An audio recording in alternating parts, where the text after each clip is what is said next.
Up next, we have the fireside chat with Mr. Sanjeev Bikhchandani on a very pertinent topic.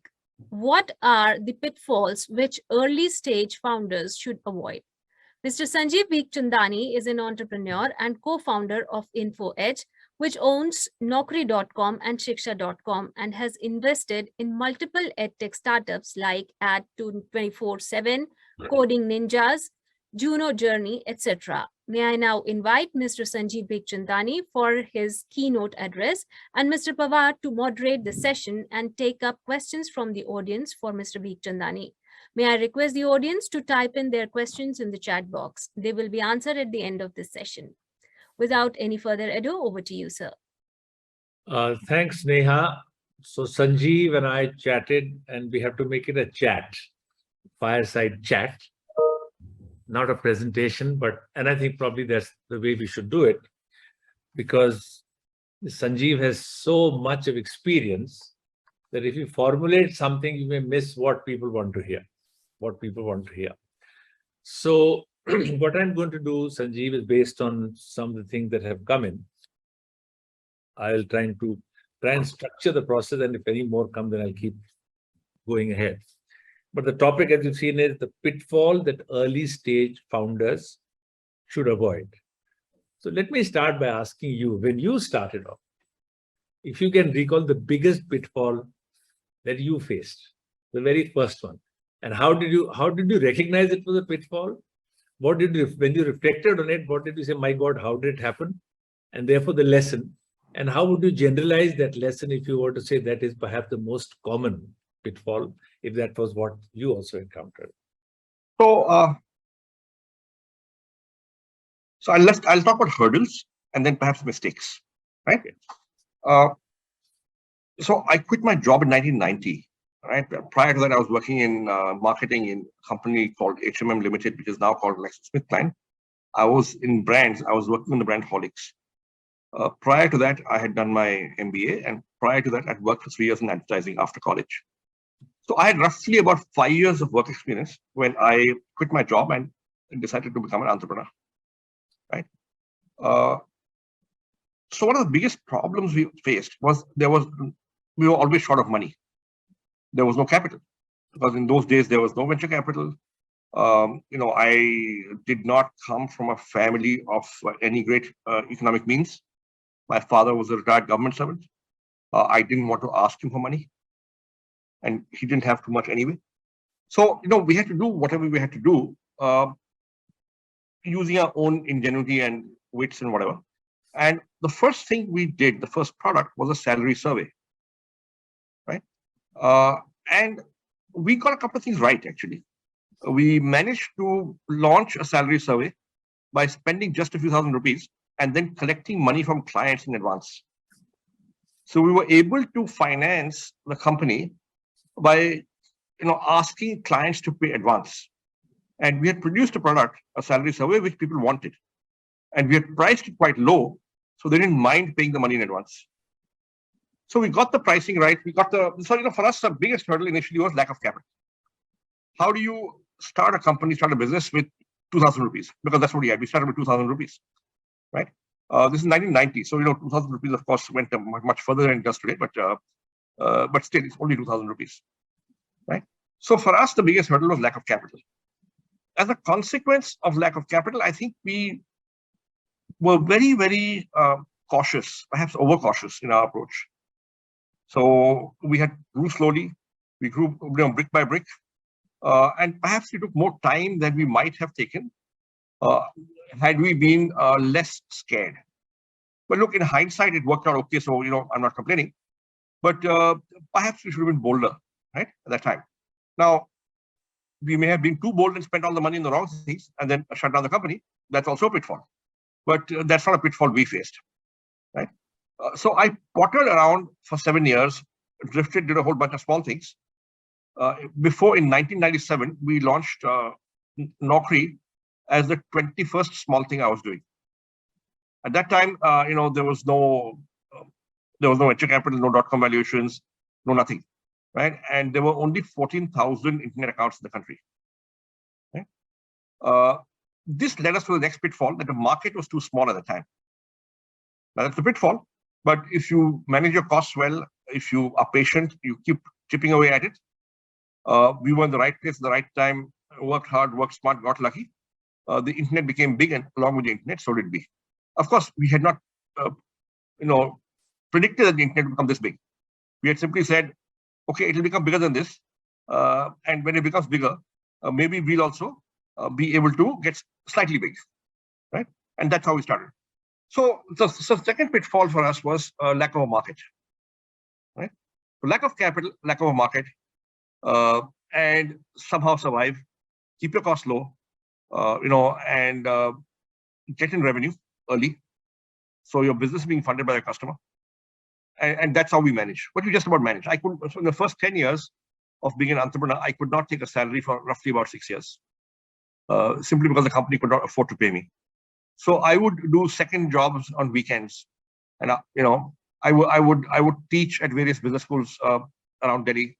I would teach marketing just to get some pocket money, so I could sort of survive.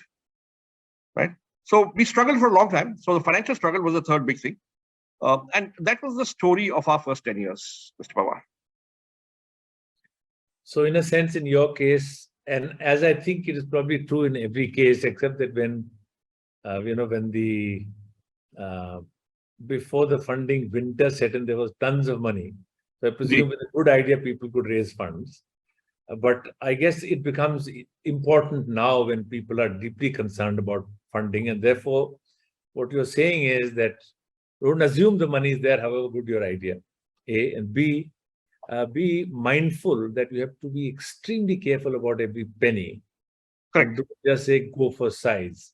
So therefore, if someone is taking this same question on money, would you say that most people who want to invest at this time are also becoming extremely cautious and are looking for more things than they would do otherwise? And what would that conversation be like, and therefore how to prepare for that? So I look, people are saying it's funding winter, but there's enough funding happening. The point, as you said, is that investors are more discerning, they're more cautious, they're taking more time before they give a term sheet, and they are applying lenses which they would not have applied 2 years ago.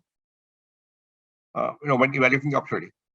And therefore, it's now about unit economics, path to profit, how much capital will this company need in its lifetime, who else will fund it, how fast can it earn revenue, is there a business and revenue model?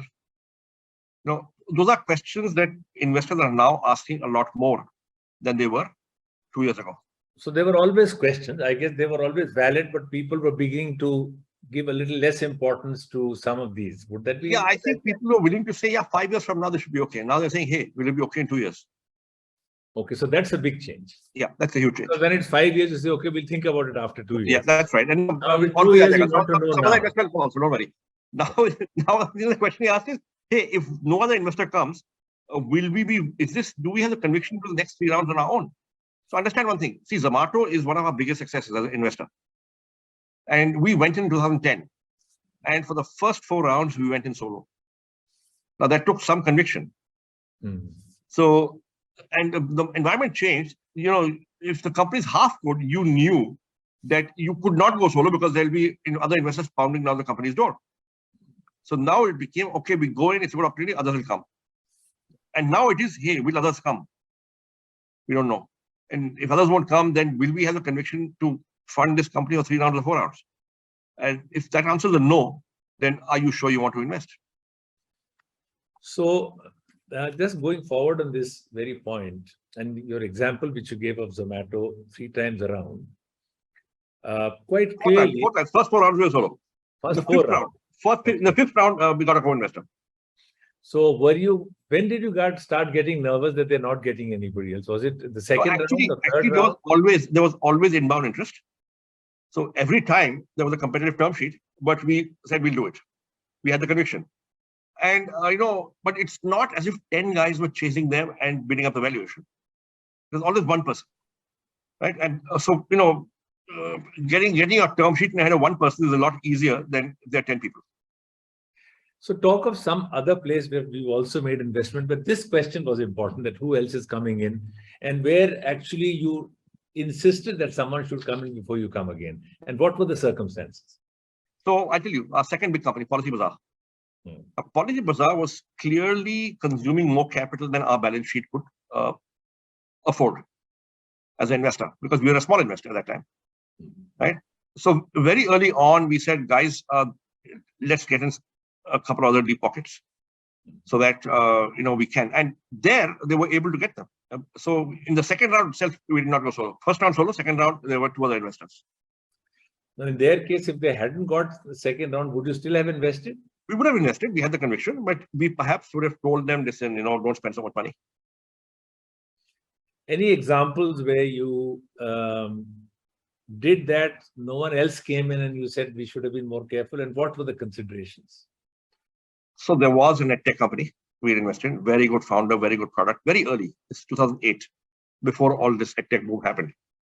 And out of consideration for the entrepreneur, I will not name the entrepreneur or the company, sure. But we kept on sort of investing and nobody else came. We had conviction, we kept on and on and on.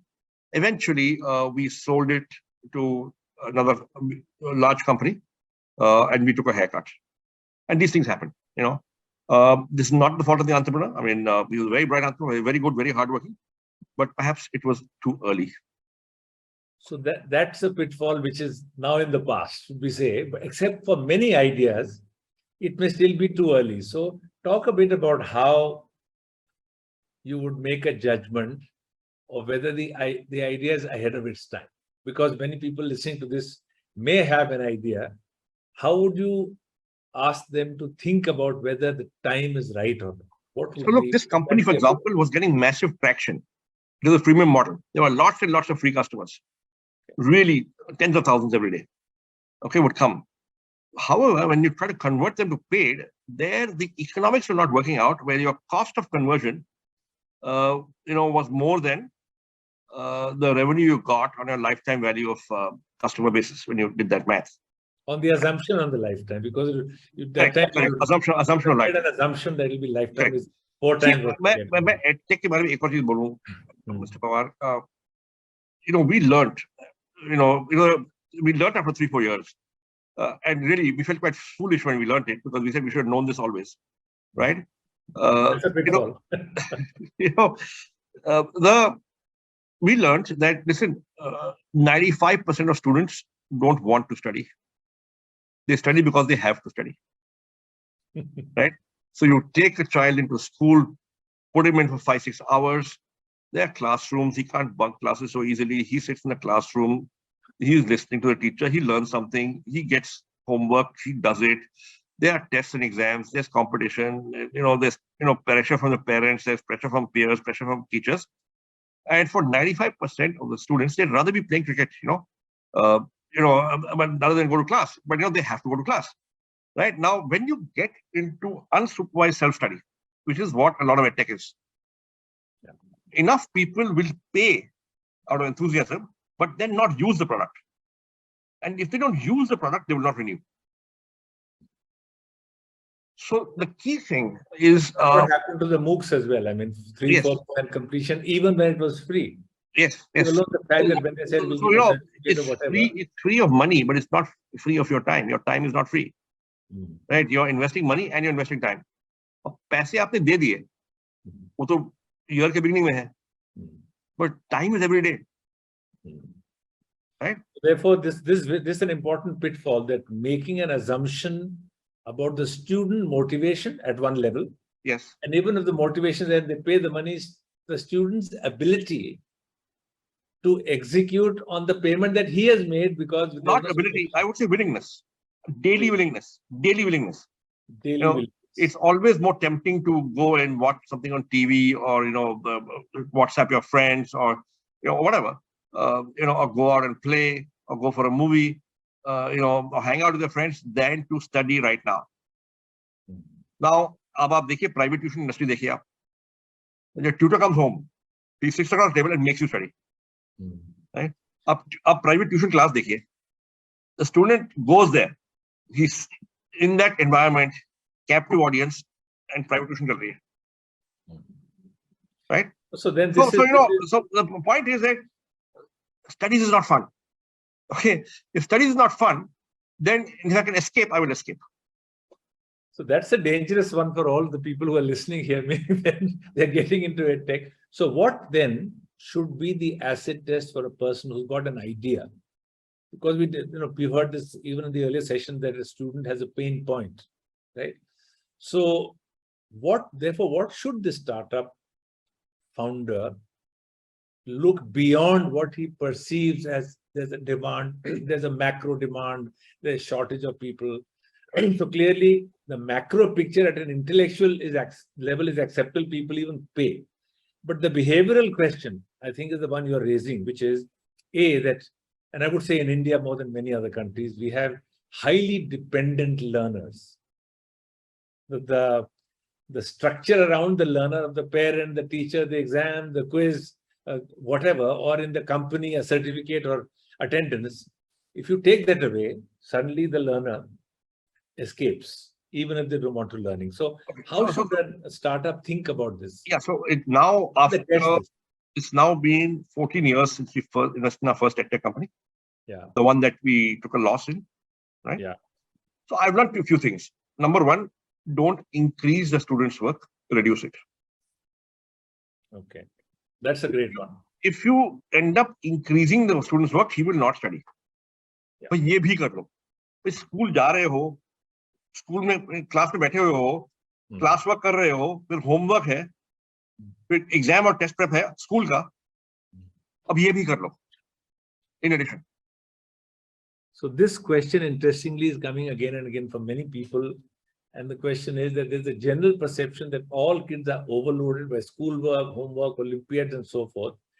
Any EdTech which is brought in through NEP is not being entertained because schools want to retain the legacy way of teaching, which means that NEP is not getting mandated in reality. And here they're saying that this is coming from the personal experience of interacting with schools. So you're saying something about the same thing, but also something about habit change, not only of the learner. It's not habit. It is workload. It is workload. देखो, I am as it is got work. अब आप मेरा काम बढ़ा रहे हो. Even for the teacher, not the student only. तो अगर आप मेरा स्टूडेंट का काम बढ़ाओगे, तो वो नहीं करेगा. Which basically means that whatever EdTech you do should actually help him do his schoolwork better. Because he has to do schoolwork anyway. If it's a school student, yeah, correct. Yeah, it's a school student. I'm talking school student. It must help me do my schoolwork better, easier, faster, quicker. Right? So now, after this experience of the company that you invested in, did you look at another EdTech? Yeah, we've done 3-4 EdTech companies. So, एक तो ये हुआ learning. दूसरी हमारी learning ये हुई है India में. People will take courses outside of their regular school or college degrees, okay, or school programs, only in 3 or 4 circumstances. Number one is there has to be a tangible outcome at the end of it, and that tangible outcome can take 3 or 4 forms. Either if I take your course, I will clear an entrance exam which will change my life. कि मैं IIT में घुस जाऊंगा, मैं IIM में घुस जाऊंगा, मैं मेडिकल कॉलेज में घुस जाऊंगा, मैं NDA का एग्जाम क्लियर कर दूंगा. So if I am getting an outcome that will change my life, मैं IAS में घुस जाऊंगा, right? If I'm getting an outcome that will change my life, I might be self-motivated enough to study. So अगर मैं exam पास हो गया, तो my life has changed. Yeah. Other is if my marks in school go up. Tangible outcome. If my marks in school go up, I'll get admission to better college, hopefully. Third is मेरी नौकरी लग जाए. So we invested in a company called Adda 24/7. Adda 24/7. Now, until we met this company, we did not realize that there are hundreds of government job exams. Hundreds in India. In all sorts of English and other languages. So if even to become a police constable, say in a state, there is often an exam you have to pass. Right? Now, Sarkari Naukri is a dream come true for a large chunk of Indians. Right? And this company is training people to pass exams that you and I would not have heard of. हमको IAS का exam मालूम है, सुना हुआ है. But there are several hundred exams around the country we don't know of, you and I. But there are lakhs of people who know of them and they try. If you want a job in BSNL as an engineer, there's an exam. If you want to, there are exams for everything, for government jobs. And this company does that. And it's doing rather well. It's profitable and it's going well. Okay, so that's So a tangible outcome. Hindustan में 3-4 tangible outcome. वही काम करते हैं. If you want to build a large company. Okay. And of course, if you are actually a college or a university and you can get a degree, that works. Yeah, certification or degree or whatever, that's obviously also seen as value. Now, even in these EdTechs that you've dealt with or others that you watch closely, do you see these people also making some common mistakes where you have to, and where you now have learned that you got to tell them? The dust has to settle. There is serious doubt. Have a lot of companies been overfunded, and therefore are they pushing up the top line by spending a lot on stuff which is not sustainable? And those questions are not yet completely answered. I think next year or two, maybe 3, many of those questions will get answered. So there still are big questions out there to be answered, which we have to learn about. In my view. And now that this winter has happened and people have done, and now we are finding a lot of people facing difficulties. How should the next young startup in EdTech try and interpret or learn from these experiences? I mean, you can go to Google and find some stuff. That's not good enough. What should be their mechanism to learn from what they should do? So I think you've got to study your prospective customer. What are his unsolved problems?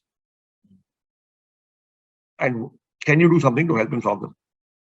In a manner that's not being done right now, that is distinct from competition. And if you can do that, and you can sell your product service at a price that's higher than your cost. So basically, you've got to be very sure that your prospective customer will want this stuff, what you want to make. And then make it. So you're also then pointing towards being more and more focused. Yep. Any two groups of customers will be so different in education. So are you then pointing towards a pitfall of people being a little broad-based in, okay, let me deal with 2 groups or 3 groups rather than just distribute my risks as a pitfall? See, you can distribute your risk, you think.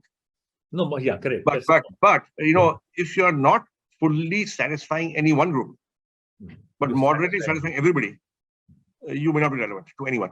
So therefore, depth versus even minor. I'll give you a little example.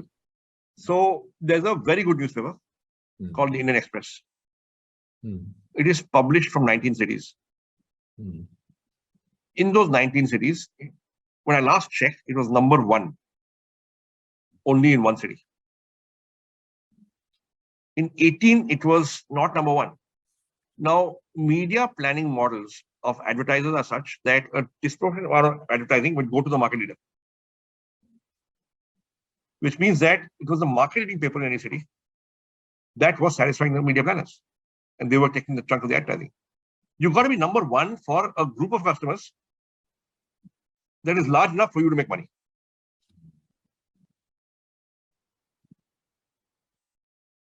Okay, now I'll just want to give you a couple of minutes as we close, just about 2 minutes. If there are 2 or 3 general things you'd like to tell the early stage startups. I mean, you talked about core thing, but still residual in your mind, 2-3 pieces of advice. Well, I'd say you've got to understand your customer really well, right? And if you do that, hopefully you will find his or her unsolved problems, and you will produce a solution that will solve them. Right? Number one. Number two is, are you a teacher yourself? Do you understand the learning process well enough? Have you interacted with enough students yourself? Or are you a marketing guy, a product guy, an engineer, but you don't really know the learning or teaching process? Right? It's really important. It's more important than you think. So actually, this is a very crucial point. We were just, this point is coming up again and again, that it's not about teaching, first of all. It's about learning. Most important. It's not about delivery. It's about learning. And as a person who hasn't been a teacher, you have been a learner in your life, but you never generalized enough to say, okay, now there's a great demand for something. I can put an EdTech solution. I can push it out there. You understand the macro process, but you haven't really been able to immerse yourself deeply in the shoes of the learner. And of course, But I would say learner and teacher both. Learner and teacher both. Both. It's very easy to sort of dismiss the experience of a good teacher. As your teacher is, legacy hai. No. If something has been working for 10, 20, 100, 200 years, there will still be some value there. Question is, how can you apply technology to that experience and come out with something that blends both? Great. So I guess the whole point about knowing your customers remains clearly the number one choice. Knowing your customer, knowing your operation. And knowing how your thing works and delivers real value to that customer, how Correct. it really, really works. And third, of course, I think starting from your very foundation, that be very, very frugal, very careful about your money. When you start being frugal, you'll figure out when you'll make money. And people are not going to give you 5 years, they'll probably give you 2 years at most. And therefore, these things emerge perhaps as the most important. Correct. So thank you so much. Thank you. Thank you, sir. Thank you for calling me. Very practical, very down to Hi, earth. Sid, how are you? Bye-bye. Bye, Dr. Tiwari. Thank you, Neha. Thank you, Neha. Thank you, sir, for such a wonderful and engaging session.